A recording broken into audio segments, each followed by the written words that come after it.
On m'a proposé un petit sujet, tout simple, impact du numérique dans le management. Il y a 20 et quelques années, Dominique est parti, j'en profité. J'étais étudiant en management à Dauphine et il m'a montré un Minitel, une espèce de boîte noire qui m'a fait peur. Il m'a dit c'est l'avenir. Ce truc là, en plastoc marron. Et j'y ai cru. Il m'a dit ça risque de bouleverser la société, ça va probablement bouleverser le monde. J'y ai cru et ça fait 20 ans que je travaille dans ce secteur-là et je pense que ce que je suis en train d'entrevoir est très éloigné des rêves les plus fous que je pouvais avoir il y a 20 ans. Moi, ce qui me passionne, c'est la technologie et la gestion d'entreprise. On n'a rien vu sur la transformation de l'entreprise avec le numérique. On n'en est même pas au temps zéro. Alors que les chiffres qu'on vient de vous présenter le démontrent, c'est déjà un secteur économique massif, c'est déjà des outils extraordinairement utilisés, mais en ce qui concerne la transformation de l'entreprise, dans son mode de management, dans son mode de création, dans son mode de développement, dans son mode de génération de valeur et de création de marge, je pense qu'on a encore vu très peu de choses. On en est au balbutiement. Au balbutiement. C'est extraordinaire. Et donc, le sujet est d'actualité absolument, car il est nécessaire de former les générations futures à cette transformation de l'économie dans son ensemble. Car pour l'instant, un secteur économique a explosé avec des usages grand public. L'économie digitale, elle est en train d'irriguer l'intégralité de l'économie, comme ça vous a été dit. Annulé. Annulé. Continuez alors. Ouais, voilà. J'aime bien les petites phrases. Alors, cette révolution économique, je ne vais pas y revenir, elle vous a été beaucoup présentée. Je voudrais vous donner quelques petits éclairages. Accès à l'information, accès à la communication, premier point sur lequel il faut qu'on soit d'accord, Internet, c'est un outil. On peut faire des tonnes de trucs avec Internet. Ça crée une confusion dans les esprits. On fait de la communication interpersonnelle, on fait de la communication de groupe, on fait du médical, on fait de la géologue, on fait de la bagnole, on fait plein de trucs. Internet, c'est un outil. Donc le sujet n'est pas l'outil, c'est le marteau. La question, c'est l'ouvrier, l'artisan, le compagnon. Qu'est-ce qu'on va faire avec? Voilà. Ça, c'est la première des questions. Il faut bien l'avoir en tête. Deuxièmement, l'économie d'Internet, c'est les fabricants de pelles et pioches qui sont en train de gagner extraordinairement beaucoup d'argent.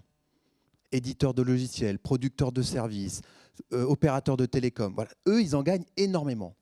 Pour les autres, ceux qui tirent cette économie, ceux qui font les services qu'on utilise tous, c'est moins sûr. Quand on étudie les business models de tous les outils que nous avons à notre disposition toute la journée, qui émerveillent tout le monde, c'est gratuit. Quand on creuse les business models et les rentabilités, c'est un peu moins clair. Ceux qui gagnent de l'argent, et c'est très bien, c'est certain, les opérateurs, ceux qui vendent de la bande passante, ceux qui vendent des machines, ceux qui vendent de la puissance de calcul, ceux qui vendent de la mémoire, ceux qui vendent de l'ingénierie, ça, ils en gagnent. Pour les autres, quelques leaders gagnent de l'argent, mais beaucoup sont en difficulté. Je donne toujours le cas du e-commerce. Ça fait 10 ans qu'on sait que le e-commerce ne gagne pas d'argent. C'est vrai qu'on est filmé, il faut que je fasse très attention à ce que je dis. La diffusion, on signe des papiers ou... Non, je ne l'ai pas dit. Ça fait 10 ans que le e-commerce, globalement, ne gagne pas d'argent. Prend des parts de marché, mais gagne peu d'argent. Je me permets d'en parler aujourd'hui parce que le e-commerce lui-même commence à dire que c'est un peu difficile en ce moment. Beaucoup d'acteurs, et parmi des acteurs très connus. C'est un petit peu difficile. Et d'ailleurs, dans la profession, on est en train de se dire, mais e-commerce, commerce, cette opposition qui est en train de faire des dégâts terrifiants. Terrifiants. La Fnac a des difficultés, on le sait, c'est dans les journaux. On a appris Virgin ferme, Surcouf a fermé, enfin on sait que c'est dur, c'est un métier extrêmement dur. Et toute la profession dans son ensemble, grande distribution, commerçants spécialistes, e-commerce, tout le monde est en train de se dire mais cette opposition de principe commerce, e-commerce n'a plus de sens. Ce qui est certain, c'est que Internet a rendu le commerce accessible à tous et extraordinairement transparent. La vraie question du e-commerce, c'est que si ça pèse 8% du commerce européen, à peu près, des achats de détail, c'est beaucoup, mais c'est 8. Ça fait quand même 92% du commerce de détail qui est fait par le commerce traditionnel. Il y a eu un effet prix terrible. Terrible. Si 92% des achats se font dans un magasin normal, les gens qui le font avec un terminal mobile ou pas, ou de chez eux, mais avec une connaissance des prix, et ils voient leur marchand en disant « il est bien votre produit, mais moi je l'ai vu sur Internet à 150 € moins cher ». Donc la vraie certitude, c'est qu'Internet a comprimé les marges. Ça, c'est une certitude, a compressé les marges. La puissance d'achat des e-commerçants étant pour la plupart des acteurs un peu moins puissante, ils ont des marges extrêmement restreintes, c'est pour ça qu'ils ont du mal. Et quant aux gros acteurs qui ont des puissances d'achat plus grandes, ils ont des charges fixes plus importantes, eux aussi ont compressé leurs marges et ils ont du mal. Donc pour l'instant, le commerce a du mal. Et le commerce, e-commerce et commerce, est en train de se dire il faut réinventer le commerce augmenté. Donc je fais un lien avec ce qui était dit tout à l'heure. Ça veut dire quoi d'introduire du digital dans le commerce? Donc on voit que ces transformations sont extrêmement rapides, mais qu'il faut les étudier un peu à la loupe parce qu'elles sont beaucoup plus subtiles que ce qu'on peut en comprendre parfois quand on suit l'actualité, même avec assiduité dans les journaux. Deuxièmement, sur ce gros secteur, deuxième petite idée à partager, chacune d'entre elles mériterait d'être décrite plus longuement, mais je suis le premier à être malheureux en me disant l'Europe a perdu la bataille. Le business européen a perdu la bataille, effectivement, la première bataille du numérique. Ça, c'est incontestable. Et franchement, c'est décourageant. Mais est-ce que c'est grave? Alors, j'ai essayé de donner une teinte d'optimisme. Je ne le crois pas. Parce que la bataille est loin d'être terminée. Et que sur les acteurs leaders de ce marché, on les connaît, les Google, les Facebook, etc., ils sont en train d'atteindre un certain plafond. Moi, je le vois profondément dans le commerce, justement, un certain plafond de part de voix, de part de trafic, et ils commencent à lorgner de façon très intensive du côté de l'économie réelle, celle qui n'est pas que digitale. Google a sorti récemment Google Indoor. Cette application pour pouvoir entrer dans les malls, les centres commerciaux, pour qu'ils vous guident. Application gratuite, bien sûr. Ça, c'est très intéressant. Tiens, pourquoi font-ils cela? Pourquoi rentrent-ils dans la vie physique? Pourquoi vont-ils dans les magasins qui pèsent 92% du commerce européen de détail? Qu'est-ce qu'ils vont faire là-bas? Ils vont chercher la croissance de demain. Et ils démontrent par là même que leur avenir s'inscrit dans l'économie en général, dans tous les secteurs économiques, et pas uniquement dans leur économie digitale, sur lesquels ce sont des champions incontestés. Donc ça, c'est très intéressant. Et on s'aperçoit qu'il y a une grosse bataille qui est en train de se livrer autour des data, parce que le vrai moteur des business models de l'économie digitale, c'est la donnée. Il y a une grosse bataille sur les data, les données marketing, et une grosse bataille sur les contenus, et une grosse bataille sur les infrastructures. C'est les trois piliers. Les infrastructures, l'usine, parce que c'est des industriels, ces gens-là. Hein. Qui n'a pas vu un centre chez Google? C'est des industriels. Ils n'ont rien à envier à la sidérurgie, à l'automobile. C'est monstrueux. C'est des industriels absolus. Infrastructure, data, contenu. Et très étonnamment, qui va se battre sur ces sujets quand on regarde les leaders? Google, Facebook, Amazon, Apple. Tous ces gens-là vont aller se battre sur ce marché qui est leur marché de demain. La lutte va être sanglante. Ce sera fratricide. Ça peut être une opportunité pour ceux qui ont pris un peu de retard, bonjour l'Europe, de se poser la question d'arriver à se glisser dans ce combat terrible qui va se livrer. Ça, c'est pour le marché. Tous les secteurs économiques sont concernés. 3 points.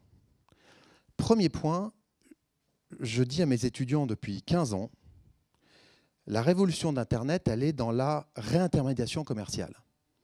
Donc ça concerne tous les business.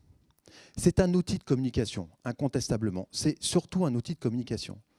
Et la révolution d'Internet, elle vient venir dans la réinvention des modèles de distribution. La distribution a porté le développement économique du XXe siècle.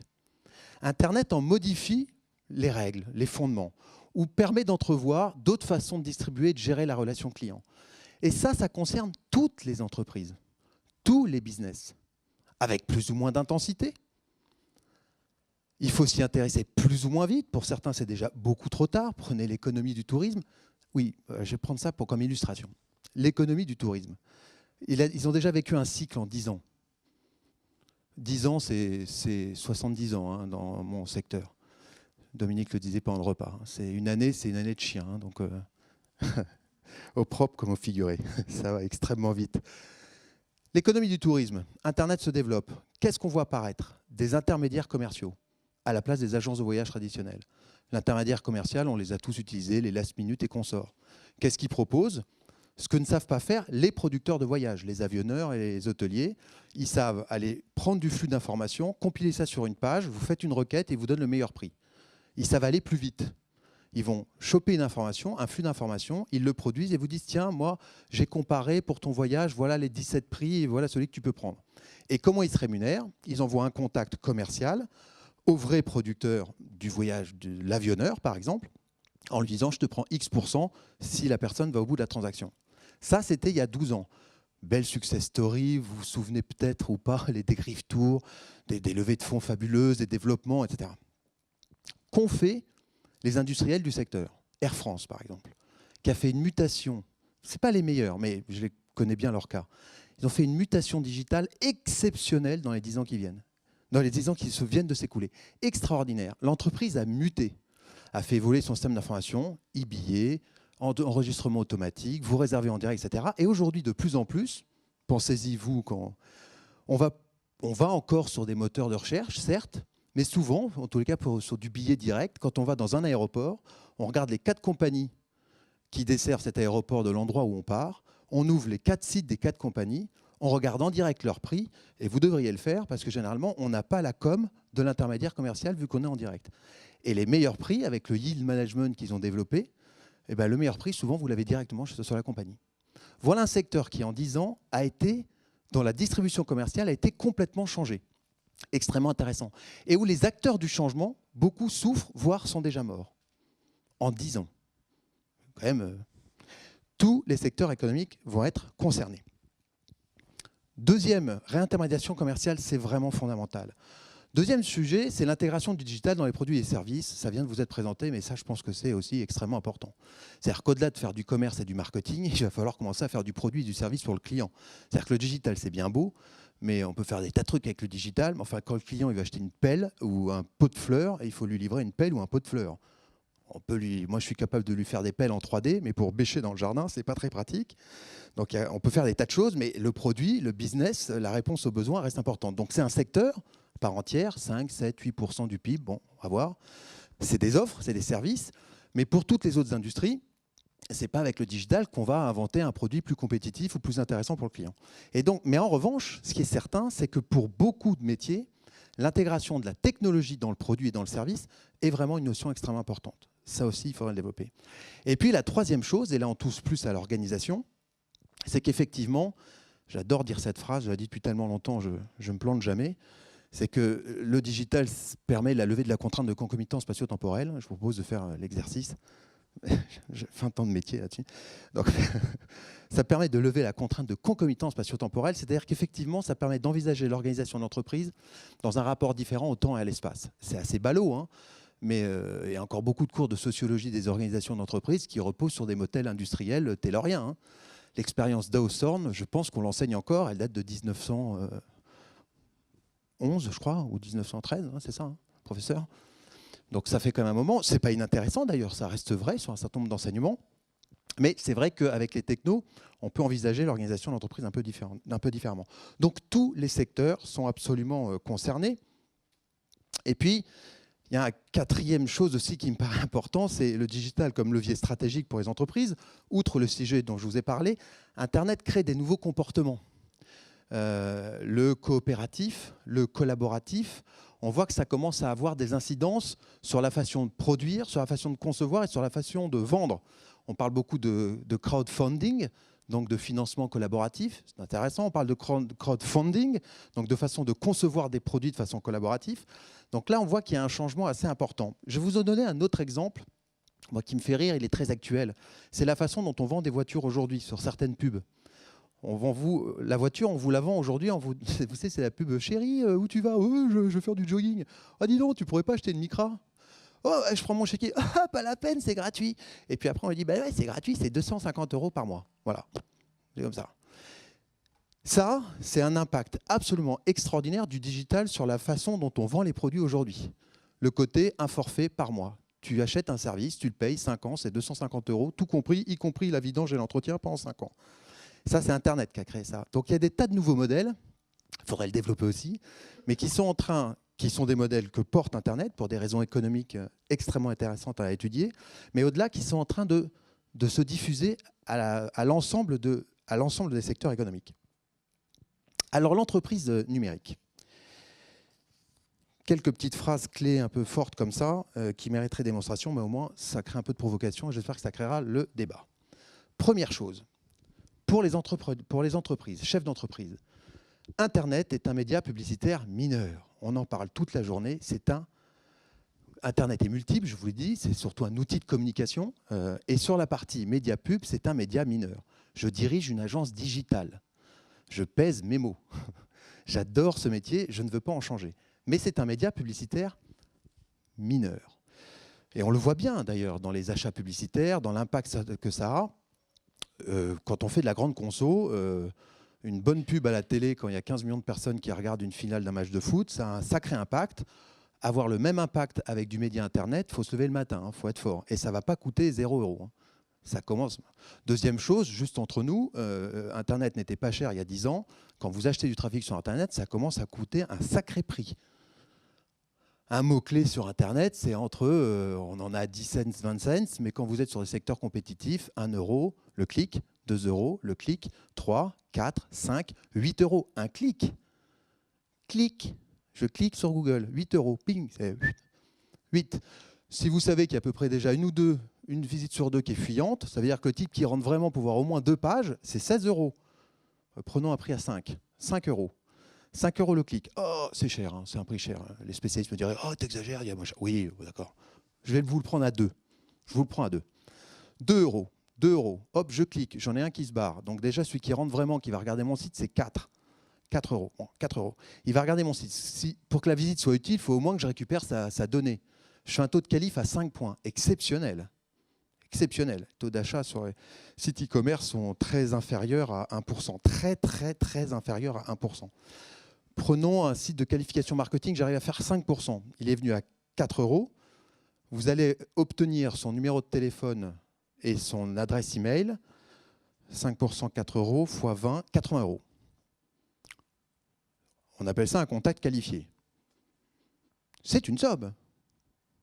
C'est pour ça qu'on envoie des mails après. Il faut rentabiliser l'investissement. C'est-à-dire que derrière, on fait du push mailing sur base opt-in, c'est toléré.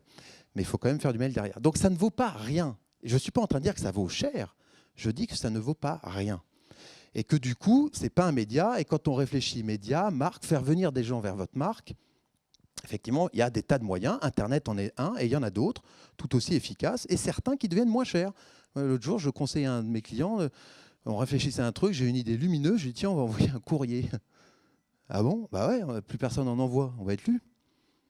Bon, si tout le monde se met à envoyer des courriers, ouais, je peux parler là, c'est bon, il n'y a plus de bande. C'est bon, je peux pas dire des monstruosités. Donc, mais si tout le monde se remet à envoyer des courriers, ce sera plus très bon. D'accord? Ah oui, il y a l'autre. Première chose. Internet est un réseau d'influence craint. Ça, c'est une petite parenthèse sur les réseaux sociaux qui font peur aux entreprises. Ils ont raison pour des tas de raisons. C'est craint. Deux, trois exemples de réussite qui existent, qui sont réels, etc. Mais pour beaucoup d'entreprises, on ne sait pas trop comment l'utiliser. En revanche, ce qu'on sait, c'est que les clients parlent dessus. Donc, on ne peut pas l'ignorer. Donc ça, c'est un vrai truc à gérer. En revanche, Internet est un outil extraordinaire, unique, et je pense que la révolution, elle est fondamentalement là, pour le marketing relationnel des entreprises. Car c'est l'outil absolu relationnel des entreprises. Dans l'immobilier ou l'automobile, plus de 95% des clients passent sur le site avant d'acheter un bien immobilier ou avant d'acheter une voiture. 95%. Pas forcément en amont. Avant, après, pendant, ils y passent. Ils y viennent. C'est la première boutique de beaucoup d'entreprises. Et même pour des petites PME ou des TPE, on échangeait ensemble sur le fait qu'il y avait moins de 40% des TPE qui avaient... Même si c'est 4 pages joliment présentées sur Internet, c'est affolant de ne pas les avoir. C'est juste affolant. Une plaquette. Un truc, c'est pas la peine, ça coûte pas cher. Mais au moins, pourquoi? Parce que bouche à oreille, pour un pisciniste, ah oui, tu connais dans la région un pisciniste, ah, tu devrais aller voir Monsieur Machin, il est très bien. Premier réflexe, tiens, Monsieur Machin, on va aller regarder. S'il a un site avec 2 jolies pages, ça va lui coûter 1 000 €, 1 500 € s'il prend un gras. Mais ça rassure. On a un joli truc, ça rassure, on le voit, on peut le contacter, on a son numéro de téléphone, on sait où il est situé, etc. C'est un outil. Alors pour les plus grandes entreprises, on fait des choses effectivement très très belles. Et enfin, dernier point, Internet est une opportunité pour les entreprises de se réinventer, mais ça, ce thème-là a déjà été abordé à plusieurs reprises. Alors évidemment, quand on parle d'Internet et de réinvention d'entreprise, on pense tout de suite, c'est plutôt une bonne chose, au marketing et au commerce, le front, les sites, ce qu'on va faire pour le client, des trucs qui bougent, des animations, on va le séduire. Très important. C'est mon métier, donc forcément c'est très important. Je voudrais insister sur un point, ce petit truc-là, et un paradoxe extraordinaire. Pourquoi l'entreprise doit bouger? Si vous commencez à connecter votre entreprise en temps réel, sur le web, sur la toile c'est du temps réel. Vos clients vous parlent en réel, prennent contact avec vous en temps réel, 24/24, 7/7, la nuit, regardent, réfléchissent, vous envoient un message. Comment va-t-on faire pour être connecté temps réel au monde si l'entreprise elle-même n'est pas capable de fonctionner, peut-être pas temps réel, mais un peu plus vite? Là où les entreprises ont immensément à progresser, c'est là-dessus. On parle beaucoup des réseaux sociaux d'entreprise en ce moment. C'est un drôle de nom en France, parce que dès qu'on dit à un chef d'entreprise, il faudrait faire un réseau social d'entreprise.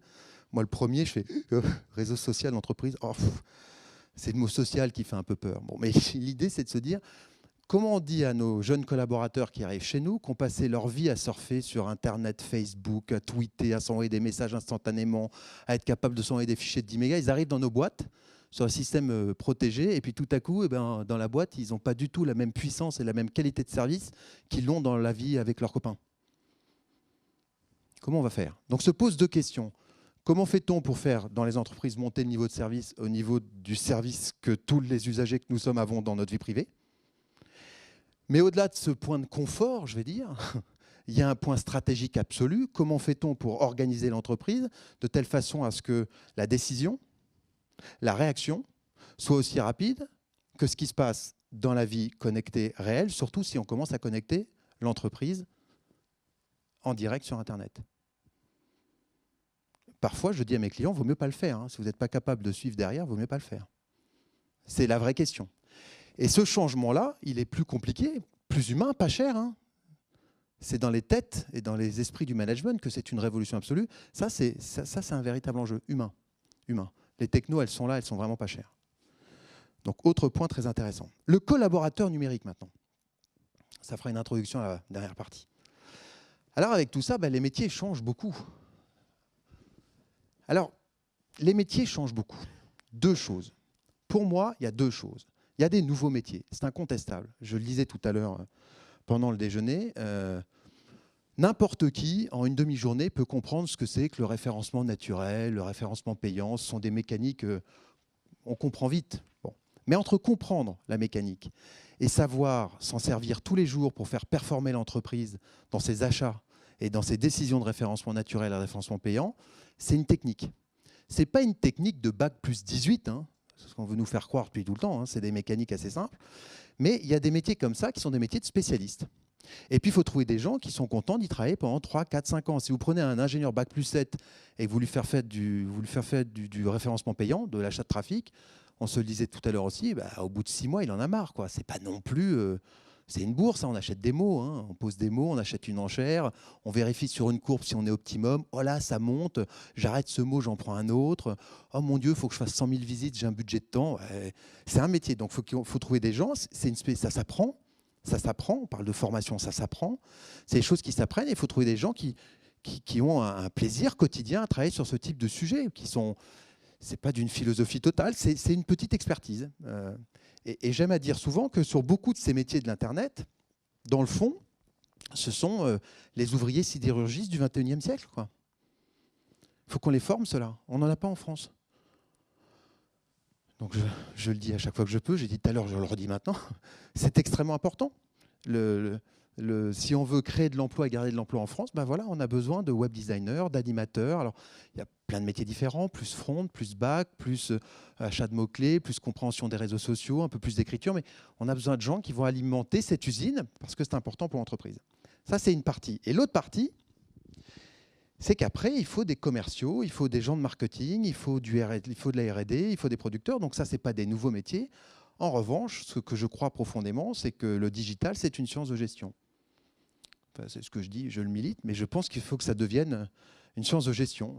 Les professeurs l'ont dit bien avant moi, mais c'est une science de gestion. C'est-à-dire que c'est plus possible d'être manager dans une boîte, de faire du marketing sans connaître le digital. C'est pas possible d'être DG sans connaître, ou ce ne sera plus possible. Parce que c'est aussi important d'avoir des bases de droit, des bases de commerce, des bases de RH, il faut avoir des bases. C'est pas possible de travailler aujourd'hui dans n'importe quelle industrie si on n'a pas ces bases-là.